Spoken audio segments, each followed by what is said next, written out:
প্রতি বছরের মতো এবারও চোপড়ার ভৈশপিঠা খালপাড়া খোকোপাড়ার কারবালা মাঠে জমে উঠল শতাব্দী প্রাচীন বাসিয়া মহরমের মেলা। পূর্ব পরম্পরা মেনে প্রতি বছর মহরমের একদিন পর এই মেলা বসানো হয়, তবে এবার শনিবার হাটবার থাকার কারণে রবিবার বিকেলে এই মেলা অনুষ্ঠিত হয়। বহু দূর দূরান্ত থেকে সকল সম্প্রদায়ের মানুষ এই মহরমের মেলায় অংশগ্রহণ করেন মহরমের লাঠি খেলা দেখতে। মেলায় রকমারি দোকানের পসরা বসে। মেলার শান্তিপূর্ণতা বজায় রাখতে ছিল চোপড়া থানার পুলিশের টহলদারি। মেলা কমিটির সম্পাদক মুক্তার আলী, এলাকাবাসী কামিজ মোহাম্মদ ও তাসিরুল হক জানান, মেলা শেষে রাত্রে জলসা অনুষ্ঠানেরও আয়োজন করা হয়েছে, তবে প্রশাসনের নির্দেশ মেনে জলসা অনুষ্ঠান মাত্র কয়েক ঘন্টার জন্য চলবে। আজও এলাকার বয়স্ক মানুষদের সবারই মুখে মুখে শোনা যায় এই মেলা অতীতে চোপড়া ব্লকের অন্যতম শতাব্দী প্রাচীন মহরমের মেলা ছিল। তখন এই মেলায় ঢাক আর সানাইয়ের বাজনার তালে তালে জমে উঠত লাঠি খেলার প্রদর্শন। তার সাথে ছিল বিভিন্ন কসরত ও আকর্ষণীয় খেলার প্রদর্শন, যা বিভিন্ন দলভিত্তিক প্রদর্শন করা হতো, যাকে বলা হতো গুল। এক একটি গ্রামে এক একটি গুল ছিল, কিন্তু বর্তমান ডিজিটাল যুগে সাবেকিয়ানা সবই হারিয়ে গেছে। তবুও পূর্ব পরম্পরা বজায় রাখতে এবং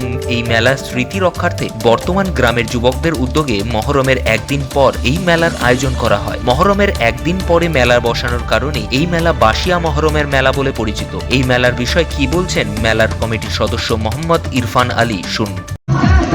দেখেন, এটা যেহেতু আমাদের বহু প্রাচীন মেলা, আমাদের বাপ দাদাগুলো করতো আগে, নিয়ার অ্যাবাউট 100 বছর পুরানো। তো প্রত্যেক বছরই আমাদের এখানে খুব জমজমাট হয়, মোটামুটি লোক প্রচুর লোক হয়। সাথে রাত্রে আমাদের প্রোগ্রামও থাকে এক্সট্রা, কোনোবারে কাবালি হয়, কোনোবারে জালসা হয়, যেরকম এবারে জালসা আছে। এই প্রসঙ্গে মেলা কমিটির সম্পাদক মুক্তার আলী কি বলেছেন শোনা যাক। কেমন মেলা আমাদের, এটা পুরো প্রাচীন কালের মেলা। এটা আমাদের আগে পূর্বপুরুষরা করে আসতো, এখন আমরা করতেছি। এটা তো আমাদের বাসিয়া মেলা নামে পরিচিত, কিন্তু এটা মেলা হওয়া উচিত ছিল আমাদের কালকে, কিন্তু পারমিশনের কারণে আমরা কালকে করতে পারিনি। মেলাটা আজকে করতেছি। ওর সাথে সাথে আমাদের যে রুটের ব্যবস্থা ছিল, রোড শো যেটা ছিল, ওর সাথে আমাদের গ্রামবাসী যা ছিল সবাই সাথ দিয়েছে। সাথে সাথে আমাদের পুলিশ প্রশাসনও সাথ দিয়েছে অনেক। তার জন্য আমরা ভালোভাবে সুস্থভাবে করতে পেরেছি এটা। বাকি আমাদের এখন মেলা চলবে 8টা অবধি, তারপরে আমাদের রাত্রে জালসার প্রোগ্রাম আছে সারা রাত্রি। এই মেলার ব্যাপারে এলাকাবাসী কামিজ মোহাম্মদ কি জানাচ্ছেন, শুনুন। এটা তো আমাদের বাসিয়া করবুলা, এটা বাসিয়া করবুলা আমাদের আগামী কালকে হওয়ার কথা ছিল, তো কালকে হলো না কোনো পারমিশনের জন্য। আজকে রোববার, আজকে আমরা এখানে ভালো পাইছি, মানে আমাদের পারমিশন আজকে দিচ্ছে। তো এটা আমরা তো আজকে না, আমরা ওরা 100 বছর আগে থেকে এটা আমাদের বুড়া মনে কর যত বয়স্ক লোক ছিল আগে ওরা করতে যায়, এখন আমাদের ছেলে ফেলে আমরা সবাই জোর মিলে এটা পূর্ব পরম্পরা আমাদের বাসিয়া করবো না। কেমন লাগছে না, এটা আমাদের খুব ভালো লাগছে, সবাই সাড়া দিচ্ছে আমাদের। এটা আমাদের সবাই, সব গ্রামবাসী আমাদের সবাই সাড়া দিচ্ছে, আমাদেরকে খুব ভালো লাগছে, আনন্দ হচ্ছে।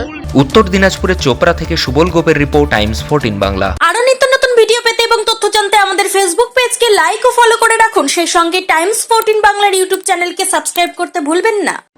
মুখের উজ্জ্বলতা হারিয়ে গেছে, স্পট পড়ে গেছে, ব্রণ ভর্তি, তাই আর দেরি না করে আজই আসুন রায়গঞ্জের চণ্ডীতলায় হেলথ প্লাস মাল্টি স্পেশালিটি ক্লিনিকে এবং এখানে পান অভিজ্ঞ ডাক্তার দ্বারা ফ্রি স্কিন টেস্ট।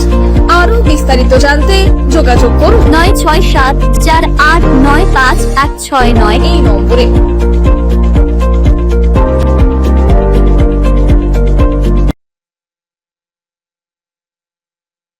আজ তোমার বিয়ে সাজলো নতুন সাজে,